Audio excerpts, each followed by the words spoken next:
And so, good morning again, and welcome to our third annual Social Justice Insight Lecture Series. We are delighted to have you join us today for what promises to be an engaging and thought-provoking conversations. Your presence here reflects a shared commitment to justice, equity, and the well-being of our community. We hope today's program inspires dialogue, reflection, and action, okay? And that key word is action. We do a lot of talking and engaging and dialogue, but then the action piece lacks. And so I'm hoping that what you will come away from this is that we are all different. We can all be different makers in our community. We don't have to hold a certain position or title. We just have to be willing to have the passion to help and to provide justice and equity for all people. Now I would like to introduce our fabulous Criminal Justice Department. So if you're not standing when I call your name, please stand up and give a little wave, okay? I am Dr. Linnell Talbert, the Associate Professor and Department Chair for the Criminal Justice Department. Dr. Nikki Smith, Criminal Justice Professor.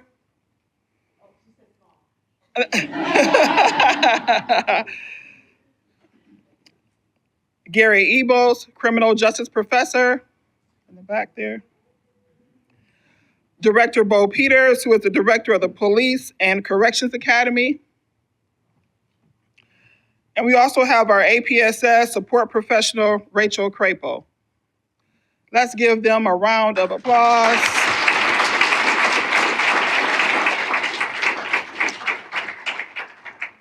And now I was instructed to give a special shout out. I do have students who are here. We have students who are here on campus, but also I teach at UPrep High School, Intro to Criminal Justice class. And so preparing, students even on the high school or middle college level. And so I was instructed to acknowledge them. And so on behalf of UPrep High School, I would like to introduce my students.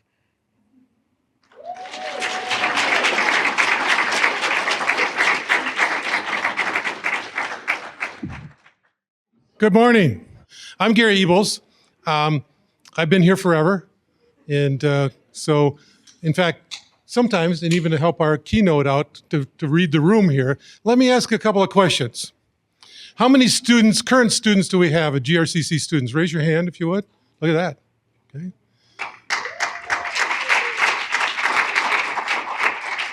The dean wanted me to ask how many of you are signed up for a summer course?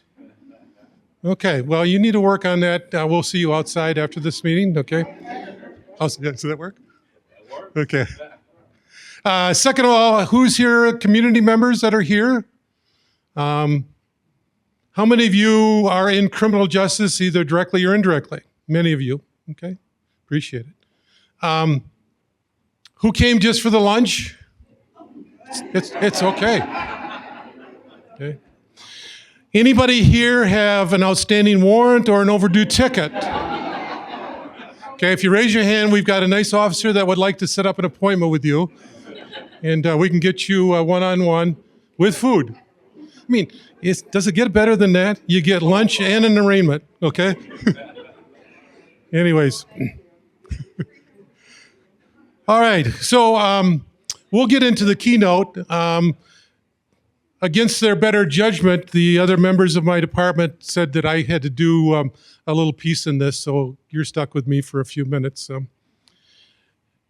There's a couple of people that I want to acknowledge because proper meeting order, decorum says that you got to recognize the bigwigs, okay?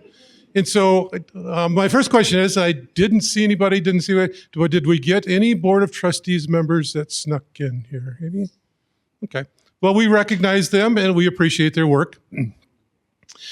This is also a very unique moment, and it didn't work out exactly as I anticipated, but I thought there was going to be a moment we had two presidents in the room at the same time. how unique is that we have two presidents? And you go, how's that work? Do they get along? They're like, well, one of them, they threw a tag on it that said interim. I've never liked that word interim ever. Because you know what? It doesn't actually, it's kind of like, well, you're just temporary and you just sit back and just sign things. That's not how that works, I don't think. I think that maybe somebody had to work a little bit more than they were. We do have a new president who I don't believe was able to join us, but straight from the great state of Wisconsin. She comes from another technical college, which I looked on the site and looks very similar to ours in the programs. And so at least us in the business and industry side are kind of excited, kind of like she's aligned with some of the goals and other things that they have.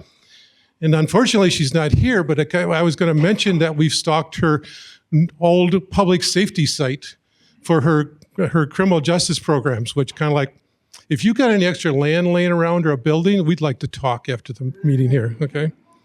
But we do have that interim person, which I don't acknowledge that. We've got our current, or I don't know how you say this. Is it really current? We have a president amongst us for a number of days here. Dr. Steven Triesenberg. Here he is. When we talk about interim, he came in last fall, or maybe even late summer, and he had to kind of right a ship that was kind of like drifting. Enough said, okay? You can read between the lines. He not only met that expectation, but exceeded by all kinds of standards. Those of you that know me know that I'm kind of a Disney fan, and one thing about Disney, when you research it, everything's based upon story. So here's my Dr. T, as we call him. By the way, have you conveyed a letter on to the new president yet, or not? How's that work? We just leave that alone for now? Okay. Dr. T here.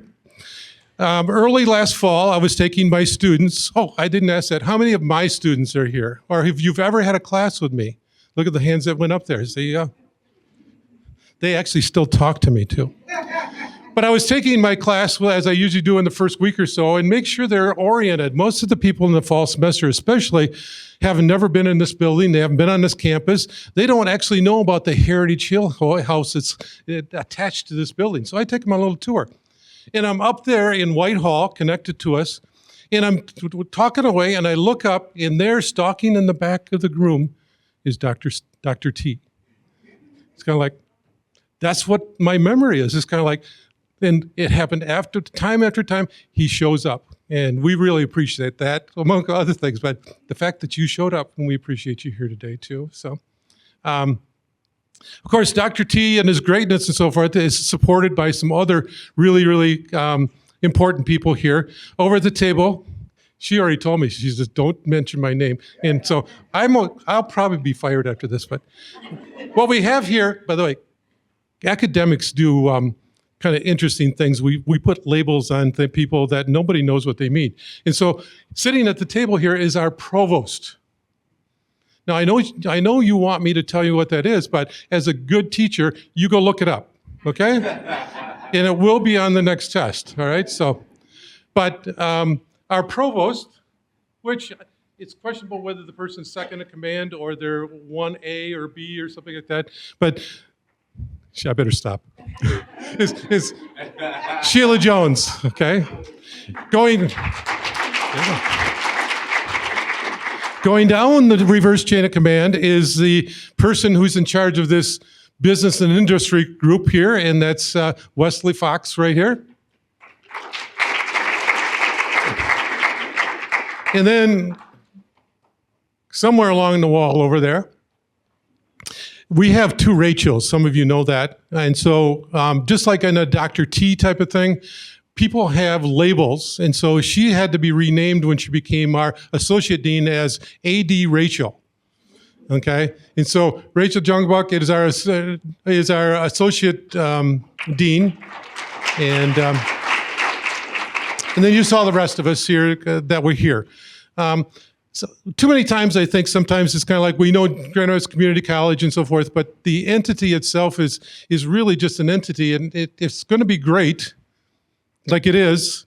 It's got to have people, And that's why we want to acknowledge these people, because they kind of make this thing run. When we ask for something, they start with no, and then we convince them, and then we usually get what we want. So that's the way it used to be. Nowadays, it's actually completely the opposite. It's a wonderful moment. Anyways, well, I do have a purpose here after all that. I was anticipating you'd still be eating, and I'd just be going on with this thing here. But another story.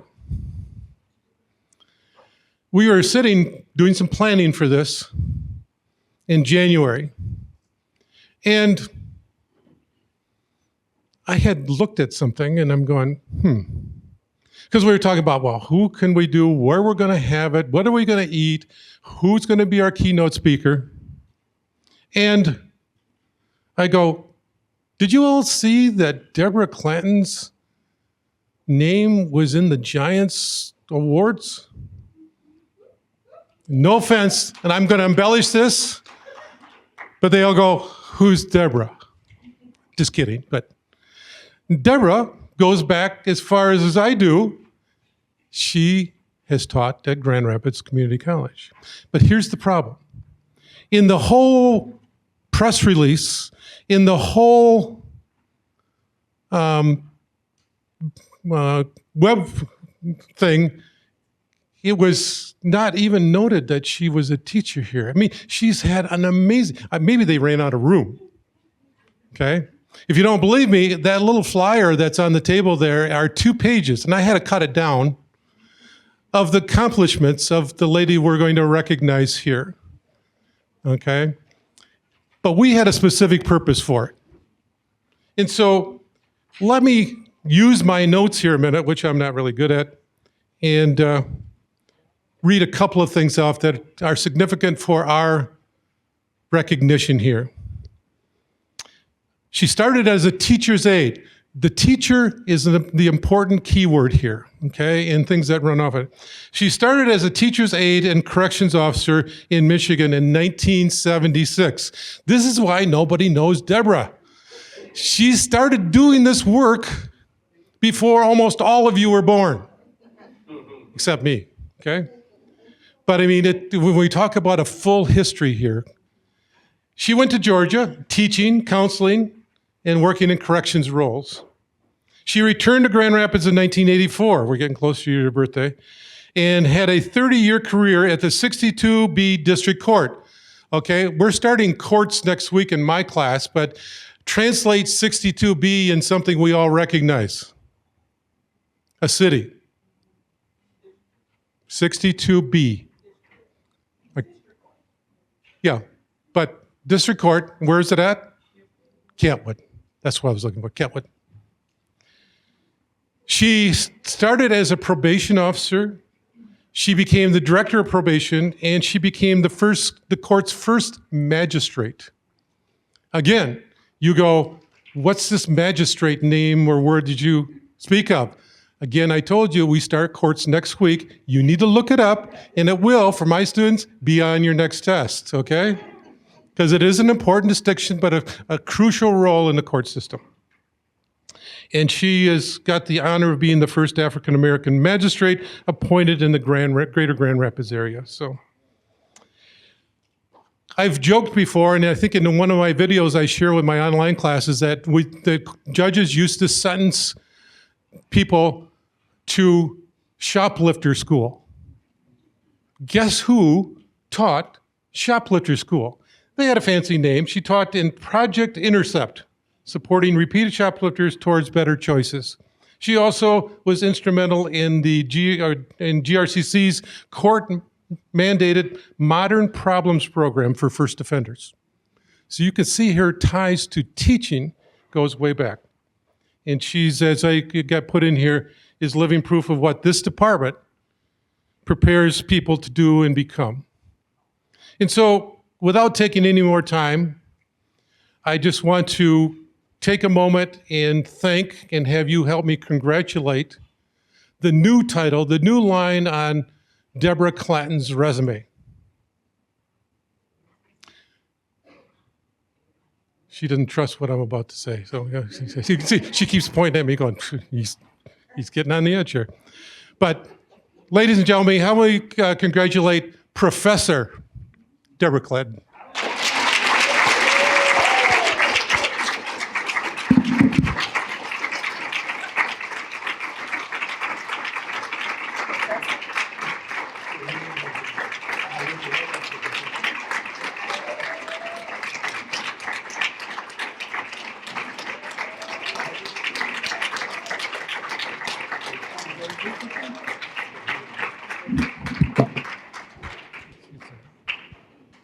Good afternoon.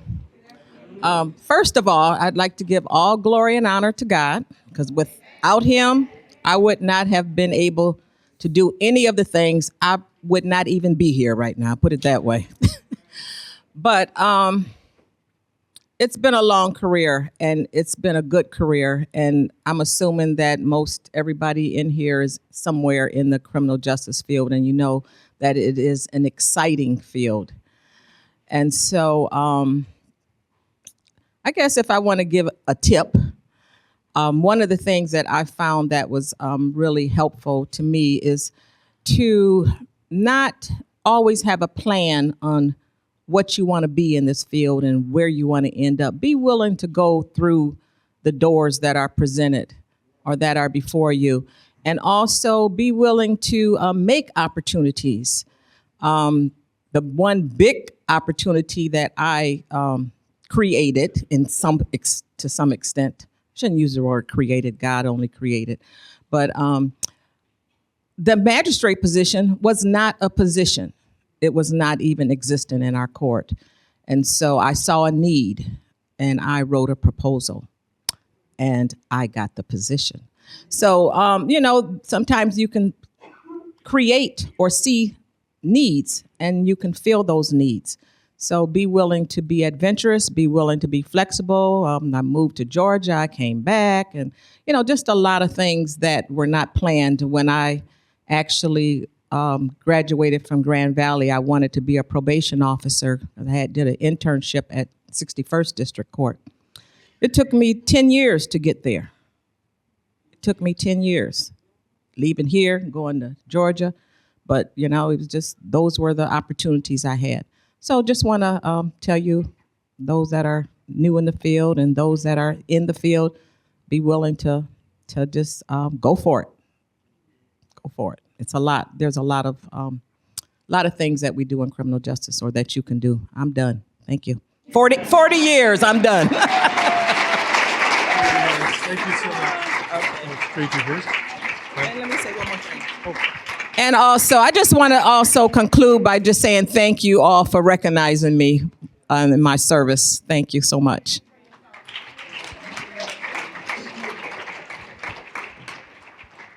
There's two waters, one on each thing for you. Thank you. Let me introduce my colleague, Nikki Smith. You get the next half hour. Try to leave 15 minutes for the keynote. I'll try. You're going to use that? Yeah, I'll use this. Can you all see me? I have on my heels. What was that laugh? What was that?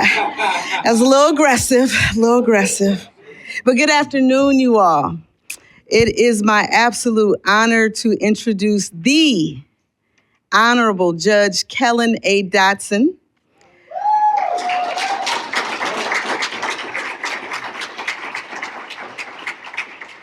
who proudly serves on the bench of the 61st District Court in the city of Grand Rapids.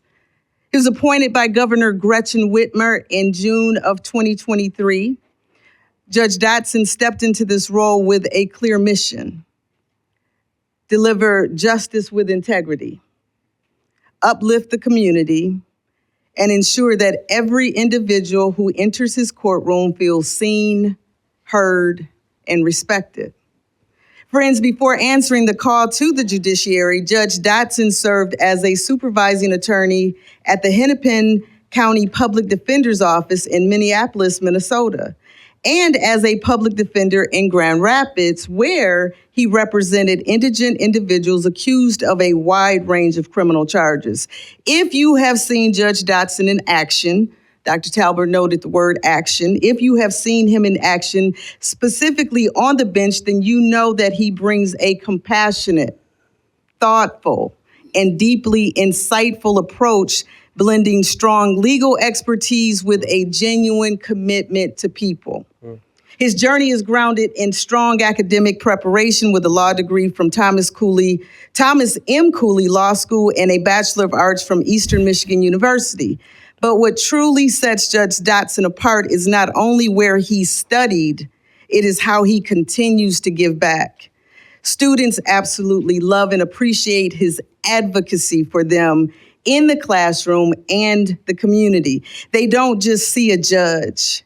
They see a mentor who believes in them, pushes them, and actively helps open doors to internships and real-world opportunities. That's called social collateral, folks. Faculty in our department deeply appreciate his welcoming spirit and generosity, especially when our students are invited into his courtroom, his ecosystem, to learn firsthand what justice looks like in action. And beyond the robe and the courtroom, and most important, Judge Dotson is the proud husband to Angela Dotson and proud father to Lennox and Lottie, a family man whose values of compassion, fairness, and service show up in every aspect of his life. Please join me in giving a heartfelt welcome to a judge who leads with purpose, serves with passion, and inspires the next generation every single day. The Honorable Judge Kellen A. Dotson. Thank you. Thank you, man. I appreciate that. Love you more. Love you more. Love you more. Love you more. Love you more. Love you more. Please be seated. Please be seated. Please be seated.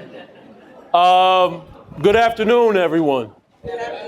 Can everybody hear me okay? Yes. Okay, I'm quiet most times, but now I gotta be loud. I spoke to a friend last week, and a friend told me that when you get accepted into these rooms, you must bring an agenda. So I'm gonna bring an agenda today. First agenda I believe is you must think before you act. That is so important to me as a judge. You must think before you act. I hold that to everybody.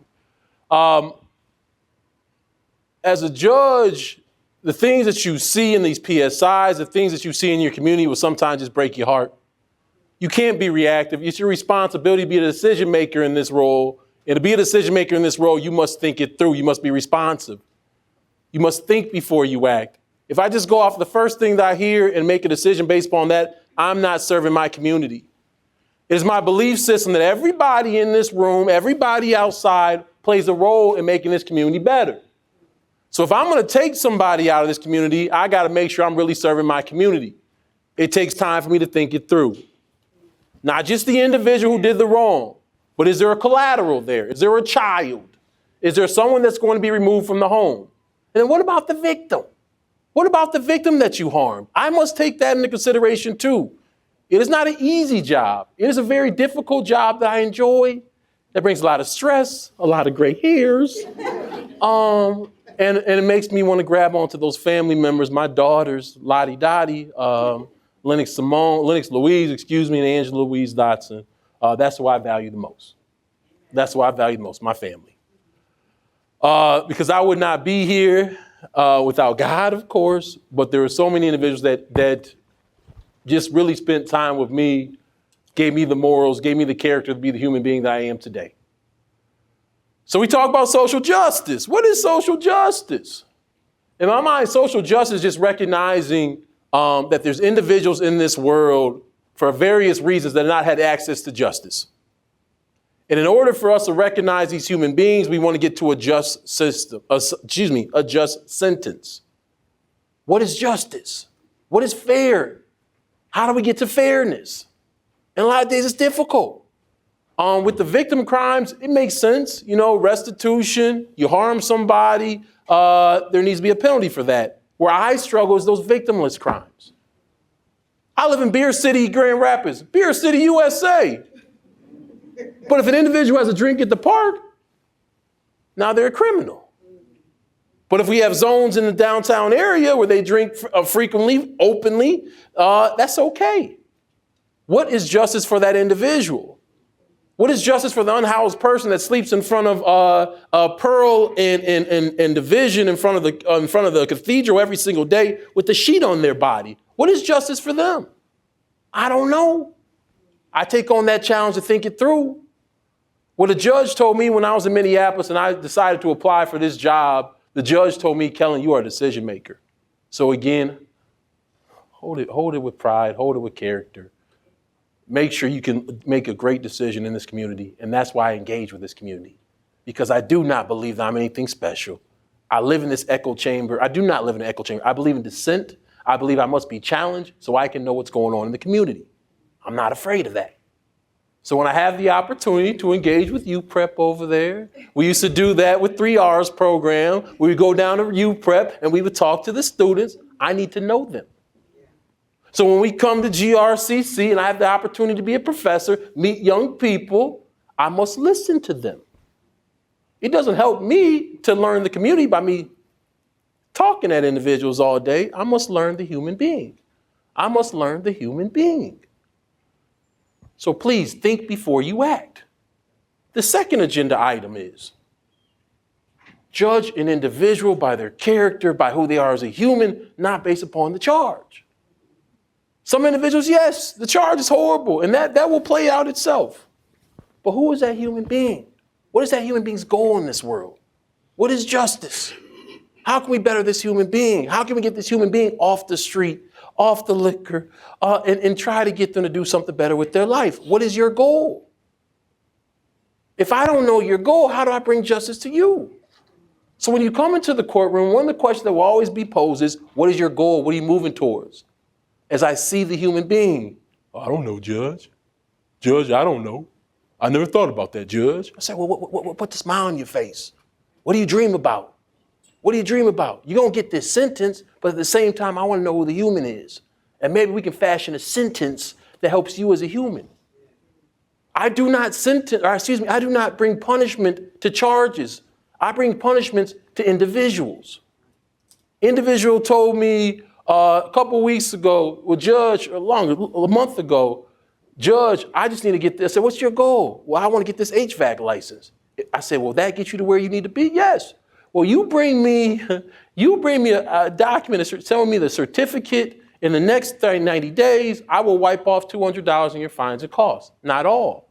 But that's an example of me seeing a human being. Because if that human being gets there, maybe they don't progress in this criminal justice system.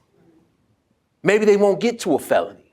Maybe they'll better themselves, which will in turn better their families, which will in turn better this community. We are all equals in this community. We all play a role in this community. I see too much violence in this community. It breaks my heart. Because this community is different. We all know each other. We know each other's families. We know where we come from. I see too much. It's like a virus going through the community of just, hey, man, well, this is what I'm going to give. I'm going to give with this, or I'm going to grab a gun. That can't be right. In my case, I had a case 4 weeks ago, an alleged incident with a murder over on Palmer. It's like, where does violence come from? What are we lacking that it's okay to do these things? That's what breaks me down. As I tell individuals, I have 2 young daughters. I have to bring them through this community. How do we uplift the people in this community so we can bring something better for my children? And maybe they might want to stay in Grand Rapids one day and raise a family themselves. We all play a role in this, you all. And the new question of the last couple of weeks is, what are you going to do in this community to make this community a better place? Rather than looking for someone else, and Ebel spoke about titles. It's not just about titles, it's you. What can you do as an individual to bring a change? I believe that's social justice. I believe that all of us play a role in bringing a change. Mama told me we don't just complain, Kellen. We don't just complain, Kellen. Kellen, when you get dealt lemons, you make lemonade, Kellen. And I'm sorry, sometimes I sound like the water boy. I'm going to hit a lot with Mama said.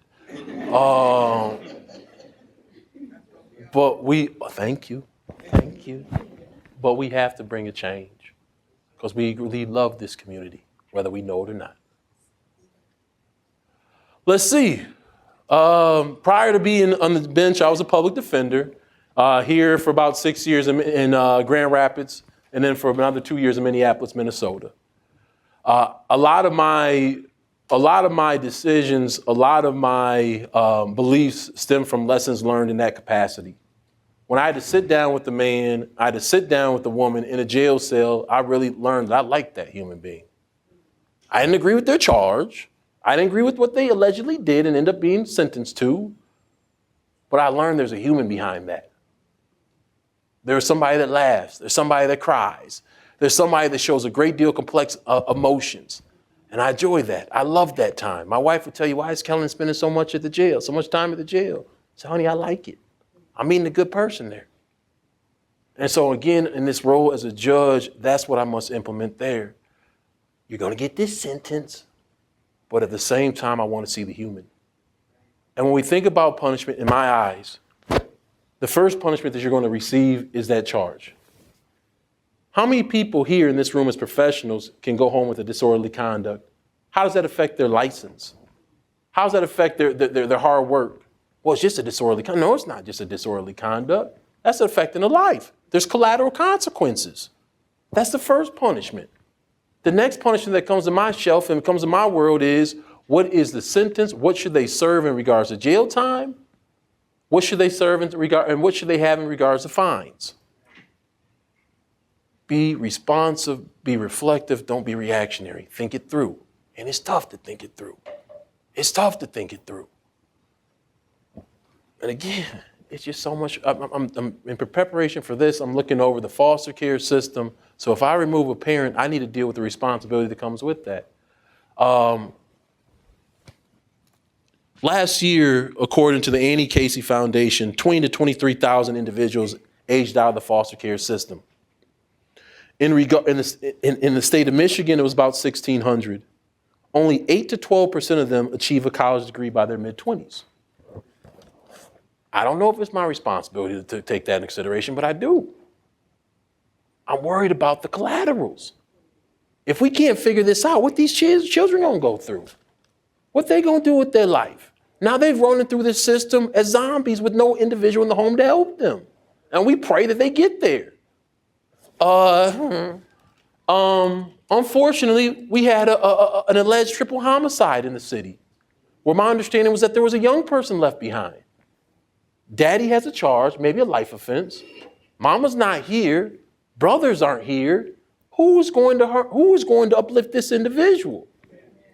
So when that victim, when the victim becomes a defendant, what do we do with that? I don't know. But I think we have to think it through. We have to think, if we want a better community, we must take all, not just the good, not just the beautiful. But I said, what's that kid going to be? What's that life going to look like?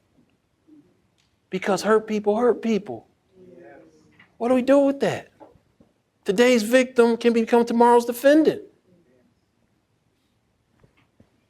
So I'm trying to get to justice, you guys. What's fair? What's fairness? I don't know.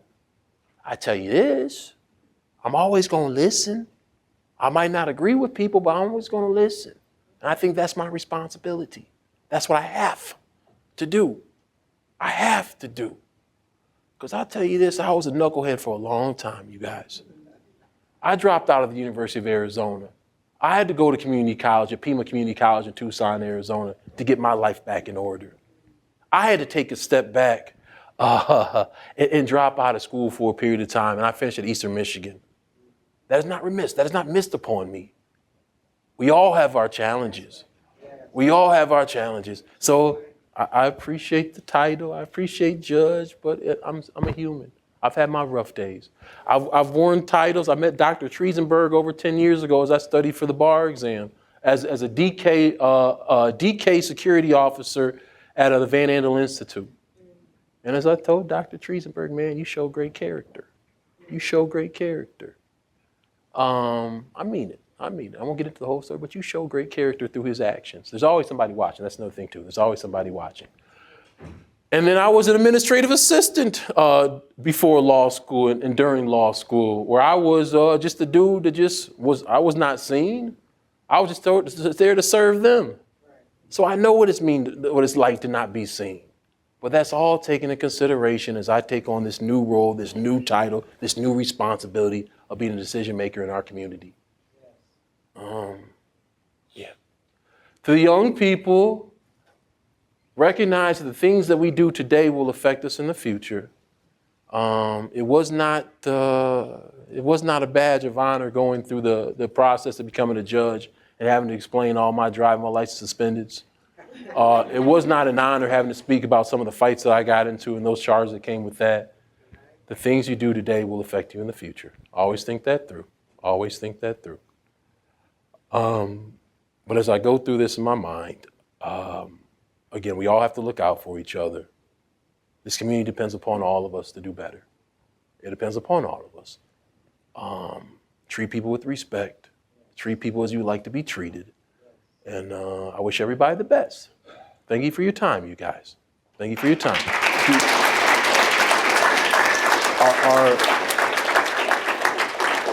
Are there any questions? Is that okay? Dr. Tolbert, is it okay if I ask for questions? Any questions? Somebody got to ask a question. Yes. Yes. Here, Thank you. From when you started law school to, I guess, becoming a judge, what was the timeline for that? Like, how long did it take you to officially become a judge, I guess I'd say? The question was, what was my timeline in becoming a judge? Law school was a little bit over 3 years. I went to Thomas M. Cooley Law School around the corner, which is now closed, in Grand Rapids. And then becoming a judge, my road was a little bit shorter than others. I was a practicing defense attorney or public defender for about 8 years. But everything is different. Everything is different. Yes, ma'am. Could you stand for me? Okay. There you go. I guess my last question would be, I've spoken to a couple of different people and I've always heard that connections are really important. Yes. Do you feel that, not that you relied solely on connections and things like that, but do you feel like connections have benefited you in the long run? Yes. Okay. Great question. Do connections benefit me in the long run? No doubt about it. My feet were moving towards something. I didn't know what they were moving towards. During law school, I volunteered at School of Hope through the United Way, where they had me starting off around the corner at the Montessori school. I felt these kids were too privileged. They were too intelligent. I could do more. And so then they took me to Campus Elementary, where I got to meet a couple of individuals, about four individuals. I met connections through that opportunity. That later took me to being working at River City Scholars. I volunteered there, and an individual who I met there, Mrs. Thomas, wrote me a letter to become a judge. Again, my mindset was, I hung on to that idea that you're a decision maker in a community. So I wanted those that made that decision, the governor, to know I know my community and I give you letters from my community. It wasn't just lawyers. I asked about 6, 7 deputies who knew me grow up from little Dotson, little Dottie to the person I am today. I knew they would speak about my character. So yes, there's always someone watching, and there's always, yes, you make connections. But I tell you make connections by just saying hi. My mama used to always tell me, go make somebody's day. That's just holding a door for somebody, smiling at somebody, telling somebody their nails look nice. Maybe their outfit looks nice. You never know how far that goes. And it's a superpower behind it, that you have that power to make somebody else's day popular or make it good so it's always connection. There's always somebody watching, and make sure you take care of people. Yes, I'll come to you 1 second. We'll go right here first. Right here. You gotta Yes. stand up. Was being a judge something that you always wanted to do, or did you have a different career that you wanted to be in before that all happened? That's a great question. Did I always want to be a judge? I asked my father during law school. My father is he's now a torts professor at Thomas M. Cooley Law School. Before that, he did products liability. And I asked him, I said, Dad, sometimes you'll see him on the news. I said, Dad, do you want to be a judge? He said, no, man, people complain too much. So no, I didn't know. I'll come to you second, Kami. I had no idea. I was just moving forward. My focus was what was in front of me and being the best public defender I could possibly be. and that meant showing up for people. And an opportunity came to apply to be a judge. Someone that I was supervising in Minneapolis asked me, Kellen, you really want to be a judge? I said, yeah, I want to be a judge. No, I never thought I'd be standing here. And just my brother, my brother is my role model. He's a little brother, but that's my role model. He's now at the University of Minnesota as a basketball trainer on the men's basketball team, the basketball trainer. Ryan was speaking to Juan, the head of maintenance at Chrysler, where Michigan plays basketball. Juan came up to Ryan and said, how do you feel to have a brother as a judge? He said, Juan, I tell people all the time, anything is possible. I never thought Kellen would ever be a judge. Thank God. Thank those that poured into me. Great question, though. Yes, Okay, so I have two questions, and the first one is when you were still like a defender, was there ever a time that you couldn't like help somebody, and how did that make you feel? In your mind, what does help look like? Like just getting them to be a better person, or getting them to be better, getting them to like where they wanted to be in life or their goal. No, there were a lot of repeat offenders in my day.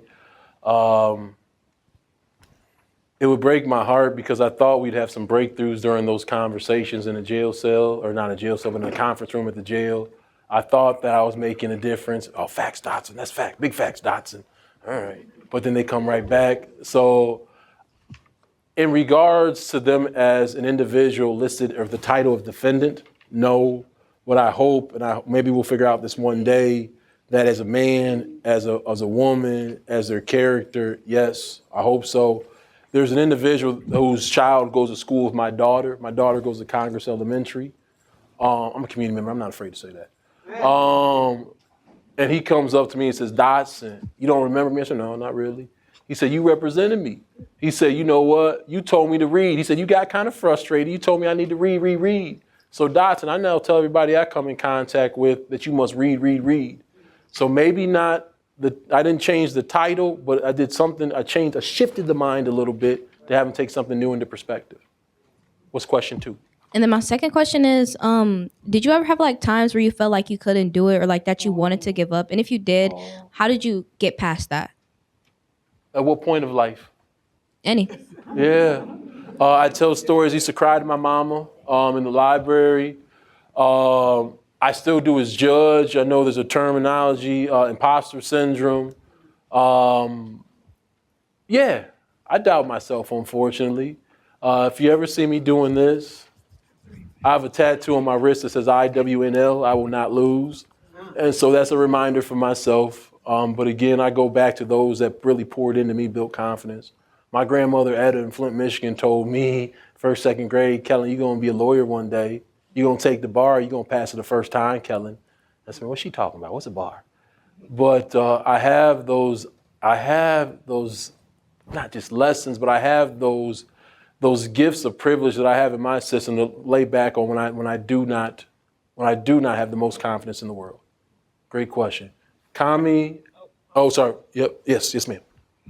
I would like to give a compliment to you. Yes, ma'am. As an elder of this community. Yes, ma'am. It's okay to use your title in settings such as this. You just described to us all that you went through in life and all that you did. And here you stand, a judge. Let people know that after all I've done in life, still I rise. One foot in front of the other. Okay? You've humbled yourself. Thank you. You've humbled yourself. Thank you. Okay? Thank you. It's shown. Thank you. Don't be afraid. Thank you. I'm through. Thank you. Yes. Thank you. I know some of us are leaving, but if you can, before you leave, complete the survey on the agenda sheet. There's a QR code. Please complete that before you leave.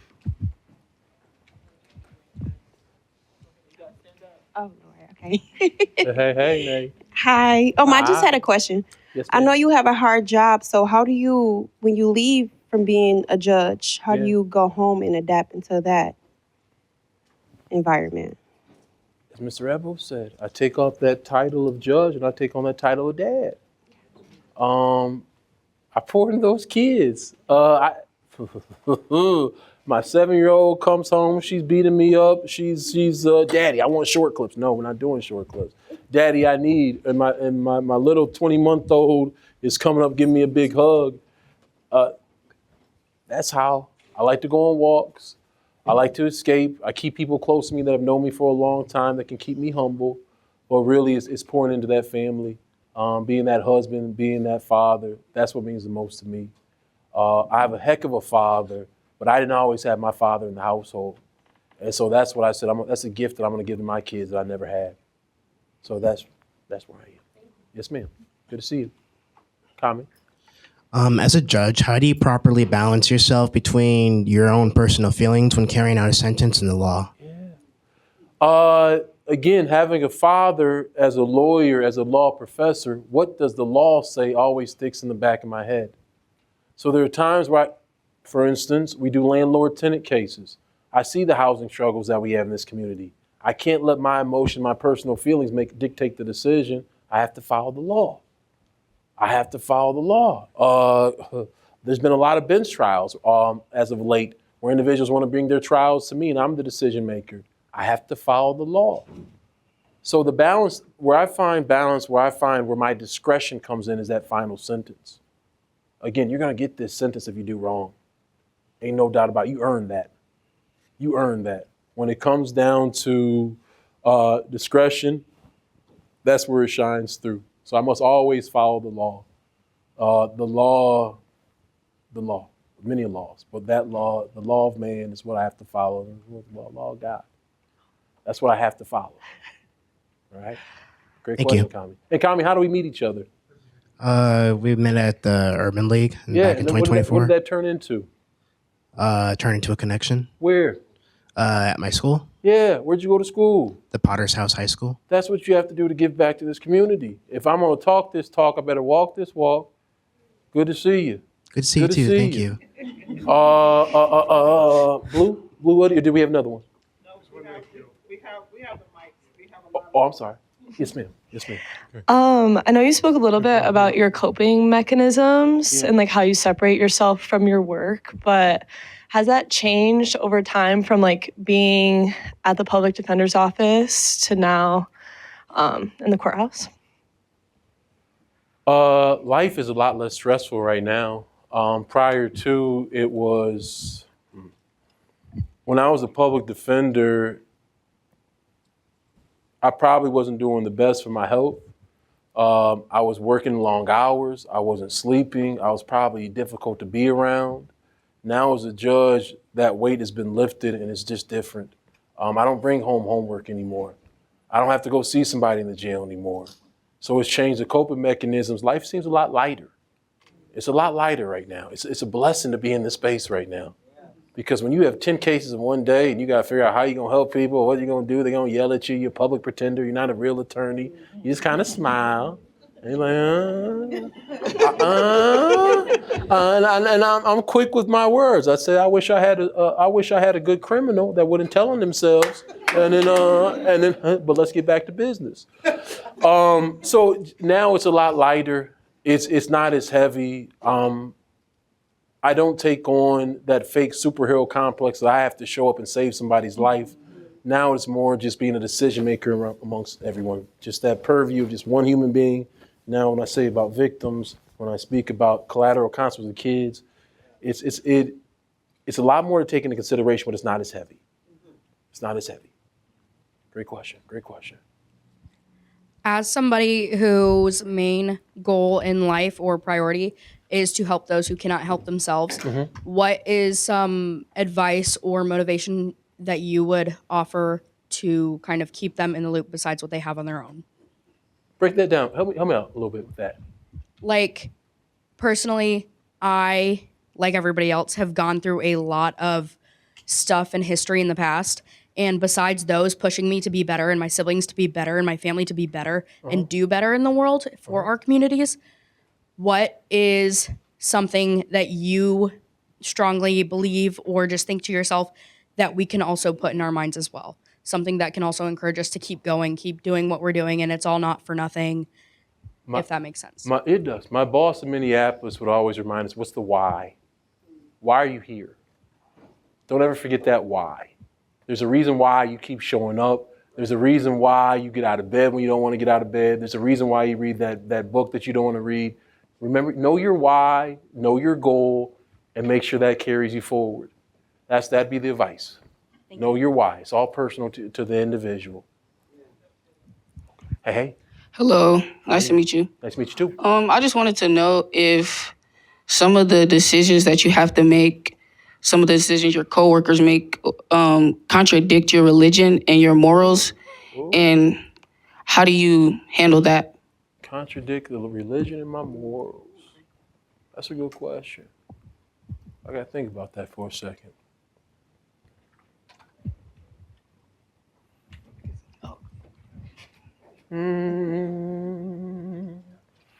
Sticking with the morals part, I don't know about it. I can't speak to what others do. But when I was in that role of public defender, I was always told you must tell somebody's story, you must know the human being, you must be yada yada yada. That you're putting people in cages. This is the civil rights movement of our era, and so now as a judge, I see differently. I carry some of those primitive thoughts I used to have. And sometimes I know I've lost some colleagues over this role that I'm in now. So I don't know if it contradicts prior morals, prior beliefs, but I believe life is about growth and about getting better. So spiritual, I was reading the King book by I can't think of his first name, EIG, and personalism. They introduced the idea of personalism, that if you are as we're all equals in God's eyes, if I'm doing an injustice against an individual, am I also doing an injustice to God? That's something that sticks in my mind. I'm like, oh, golly, I hope I'm doing this right. So I think that's the best I can say in regards to spiritual. And I think that belief system that we're all equal comes from my religious upbringings, and that you have to give back comes from my religious upbringings. So I try to carry those with me every day on the bench. I won't say it out loud, but my actions are promoted by a belief based in God. Yeah. Great question. All right. What advice would you give someone who's just starting off with no prior experience or like connections? You can do it. You can do it. You can do it. Yeah, like I said,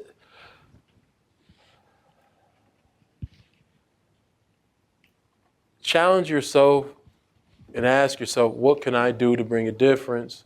If I want connections, what connection do I want? Recognize that you have the power to make these connections, but you might have to make it a little bit vulnerable. You might have to be a little bit uncomfortable, but if I want something in this world, go get it. I think we're not all the same. We're not all the same. But if you want something in this world, I would challenge you to go get it. I hope that answered the question. I hope that answered it. Hi. What you got on the shirt? Pardon? What you got on the shirt? Who the Smiths? It's the Smiths. It's like one of my favorite bands. Yeah? Yeah. Can you sing a song for me? I could, but forgive me, Professor Ebel said that it wasn't business casual and we could wear whatever we wanted. Okay. But No. that's what he said. No. That's what he told us. No, be So, you. Be you, please. Yes, ma'am. I was just wondering, I know you mentioned a little bit how you went to the University of Arizona and you had to go to a community college. Mm-hmm. What would you say to students or just someone who's struggling through their academic journey and having a little bit of maybe bad grades or just going through things that will like take a damper in your academic journey?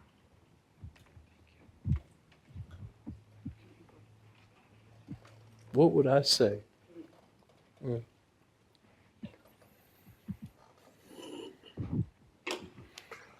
Being the son of a professor, I would challenge everyone not to be afraid to ask the professor what I did wrong or how I can improve upon it. I think that's the first step. That's a step, maybe not the first, but a step. Don't be afraid to be vulnerable. Don't be afraid to recognize you're not perfect. And it always goes back to the goal in my mind. Yes, we sit here right now, but we do not know who we might be in the future. Always stick to that goal, walk that road, but just don't be afraid to go out and ask, what am I doing wrong? Can you help me? A lot of people don't like to find help or don't seek help. How can you help me? Did that answer it at all? Kind of? Okay. I appreciate you. Thank you. Yes. Growing up, what made you want to, like, did you always want to be in the criminal justice field? Why did you go to law school? What was your why? My why? I was a zombie. I was a drone. I was just moving towards a direction that I didn't even know I was moving towards. When I was 22 years old, I was accused of a crime. The first time I was ever in a courtroom was representing myself. That showed me, so I'm half decent. My dad calls me FJC, fake Johnny Cochran. I did not, there wasn't a lot of confidence. My focus was not on where it is now.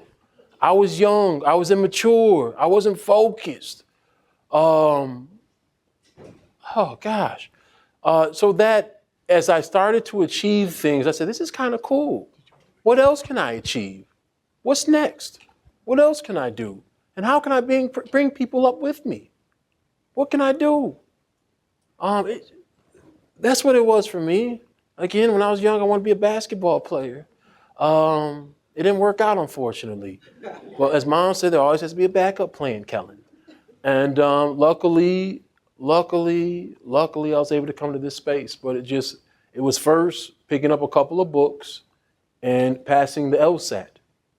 I was an administrative assistant. I picked up 3 books. I saw something online from an NYU professor who said this is the route you could take to pass LSAT. And it worked out. So, okay, I'm working 30 hours a week as administrative assistant. I'm in law school now. I don't feel like I'm as smart as everybody else.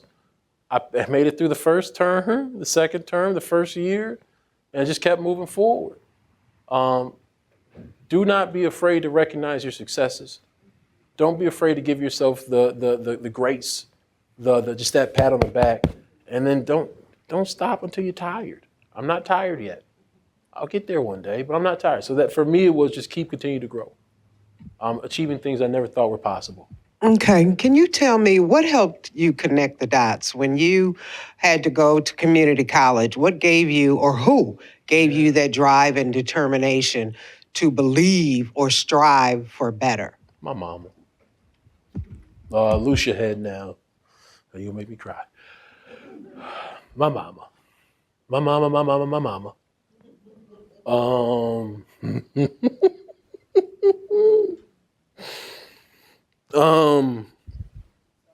I always had a cheerleader. I always had somebody that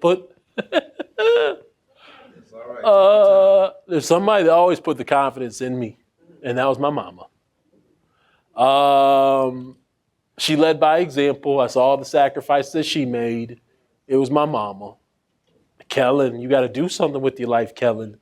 My mama had an aneurysm in 2004, where she moved from Phoenix back to Gary, Indiana to take care of her family. She was always my role model. My father was that visual goal to achieve dad, but mama put the character in me. It was mama. It was mama. It was mama. It was mama. It was mama. It was mama. That's my rock star. That's my rock. It was mama. Great question. Great question. Great question. Great question. Come on, Kellen. Come on, Dot. Yeah. Thank you. It was mama.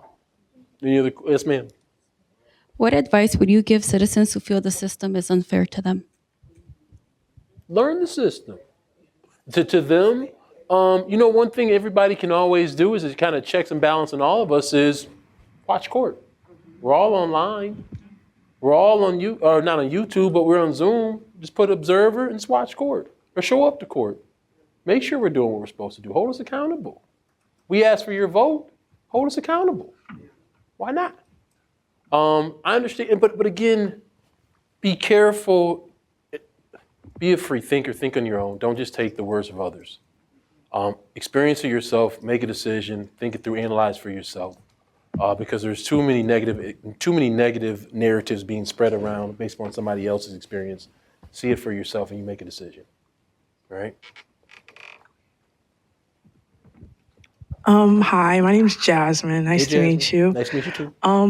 As a girl with not a lot of familial support, I hear you talk about like family a lot and how that pushed you to where you are today. Yes. And when I hear a lot of other people talk about like where things like what comes from like, you know, pushing them and getting them to where they are, it's a lot of like family. So what would your advice be for somebody who doesn't have that? Do you have family in your mind? I do, but I don't have anybody who like really cares about the journey that I'm on. Do you have good friends around you? I do. You can define what family is. Family doesn't have to be blood. Keep good people around you, and that's on you, Jasmine. If they can't uplift you, maybe they don't deserve to be in your world.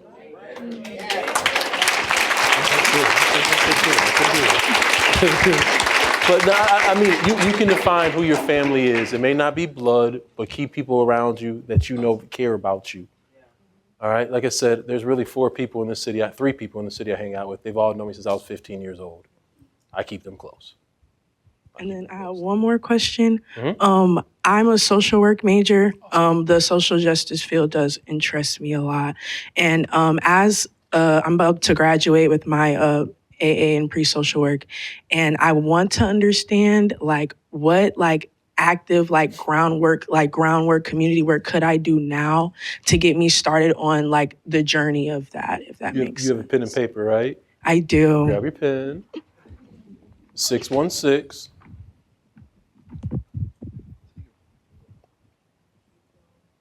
893 0090. That is the phone number to Angela Dotson, who is a social worker, has her MSW. Just tell her Kellen sent you, okay? All right. So she'd be answering that question for you. But this is, you all, either I'll put up my cell phone number or I'll put up cell phone numbers of people I think can help. Do something with that. Don't just write it down, okay? I'm going to go see her tonight. I'm going to say Jasmine's going to call you soon, if Jasmine hasn't already, okay? All right. Great question. Yes, ma'am. Right. Sorry. Oh, 2 things. Kind of with the question you were asked earlier about know the law.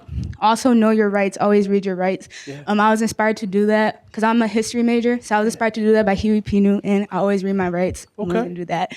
And then the second question, I know usually when people have their career, they usually see something that triggers them and be like, yeah, I'm going to do this when I get older. Was it either something from you personally or something that you saw out in the world that's like, yeah, I'm going to be a judge? I'll stick with the second, the latter. Going in front of judges here, and I do not want to be disrespectful. Is there a camera here? Are we on camera? But I know. Going in front of judges, there were some judges that really impressed me with their character, how they engaged with my clients. There were other judges that yelled at my clients, that berated my clients, that thought it was an audience for them to perform. Where we at? I'm sorry.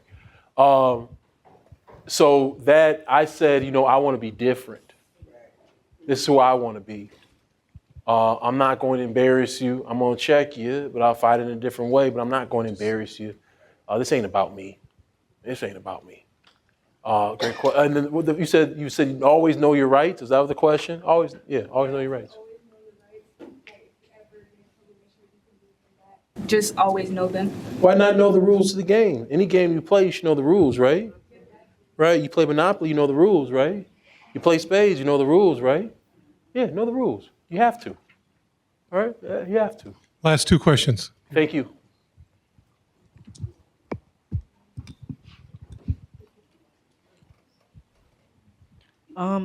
What advice would you give a young person that wants to go into law? Read. Work on your writing. Work on your writing. Get confidence in your writing. Get confidence and read. Read. I don't care what you're reading. If it's a comic book, if it's a essay, Crime and Punishment, you got to read. You got to read and then work on your writing as well. Work on that's what I tell you. Reading and writing. I don't care what it is you're reading. Just read something, because that's all you do in law school is you read. You just read. You read. It used to take me. It took me about an hour to complete 10 pages in a law book. That reading of 50 pages would take a long time after a day of work. Read. That's what I tell you. Read and write. It's really that simple. And then we have one. Yes, sir. Okay. As an African American male, how did you develop fortitude to be involved with the court system as a lawyer and as a judge with the community and cultural pull that being involved in the system that they feel, that our community feels oppresses them? How did you navigate the course to become a judge despite the conflict of the culture, community, and the system itself? Thank you. I think I hear how did you find the ability to maneuver through this system? On both sides. Yeah. John Beeson, Mike Adams. Oh gosh, it's gonna bother me. Oh, come on, Kellen. Kame, who was your mentor? Mr. Green? Oh, you left. I can't think of Mr. Green's name. There's only 3 black male attorneys. And so I question myself, was I supposed to be here? Am I good enough to be here? I'm not seeing a lot of people that look like me. What drove me in that space of public defender is I took on that fake superhero complex. If you're gonna come get my client, you better be ready. You better be ready for Dotson, because I'm gonna put my work in. I'm gonna outwork everybody. And so that what it was there. And then you get that affirmation, you get that validation for seeking success. So that let me know, okay, you're all right, Kel. You belong here. You belong. As a judge, I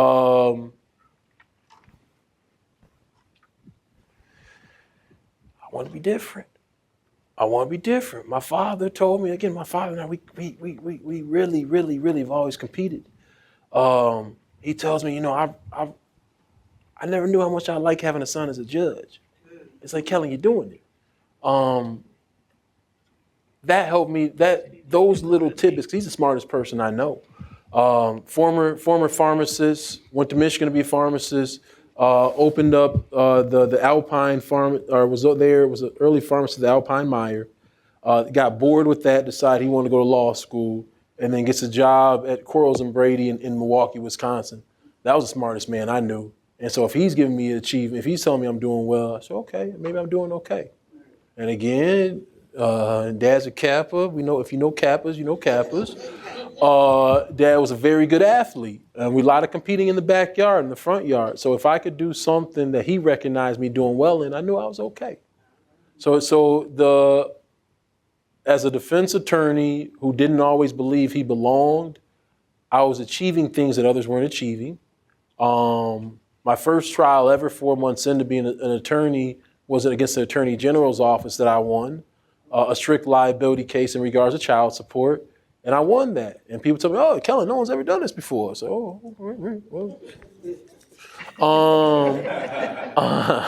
and then as success kept coming, it really propelled me moving forward. I'm okay at this. I'm doing okay. And then again, as a judge, you still question it. Am I doing what I'm supposed to do?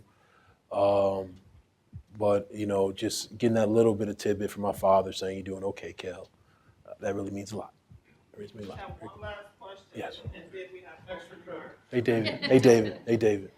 Hey, I was just wondering what you feel the biggest strengths of this community are, and then conversely, what do you think one of the biggest weaknesses of this community is at the current moment? Oh gosh, great question. One of the biggest strengths is everybody knows each other. That familiarity. Everybody knows each other. The biggest weakness is, why don't we engage? We all know each other. I know you grew up on this block. I went to school with you. I know your mama. Your mama and my mama used to do this together. It's generations here. That's why I think it's so beautiful about this town. It's different. I'm not going to call it a small town, but it's a very familiar town. What I think the biggest weakness is, we do not engage with each other. There's so many superheroes in this town. There's so many individuals that in their silos, in their spaces, achieve great things. Why do we not work with each other? Until we learn how to work with each other, we're going to do the same things, the same cycle. Rabbits run the same routine, run that same route and expecting something different. Until we engage, I mean, we all engage with each other, there will not be a change. That's what I think. I think, again, the familiarity is awesome. The lack of engagement, for whatever reason, is kind of weird to me. But hopefully we figure that out. Thank you. Great. Thank you, Mr.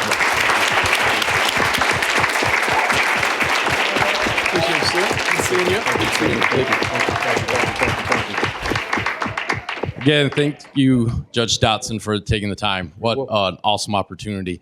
As I sat back and listened, what I kept thinking about is the diversity of people in this room. We've got high school students, college students. We got people from academia, people who have worked a full career in law enforcement, corrections, youth services, a whole variety of people. One unique thing that we all have is we all have opportunities. So I personally say every experience you have in life is an opportunity, and it's a learning opportunity. It's up to us if we want to choose to learn from something and what we're going to learn from it. Another opportunity we have is to make impact. You go into criminal justice fields not because money, let's just be honest. A lot of us want to have some type of impact, right? Here's your opportunity. You have an opportunity to connect with all the people here. You have an opportunity in what's remaining left of your academic or your college career or in your personal career. So I challenge you to look for those opportunities, to learn from them, and choose what you want to learn from. So we're going to be good stewards of your time. We're going to wrap up at this point. Again, thank you, Judge Dotson, and thank you everybody else for coming.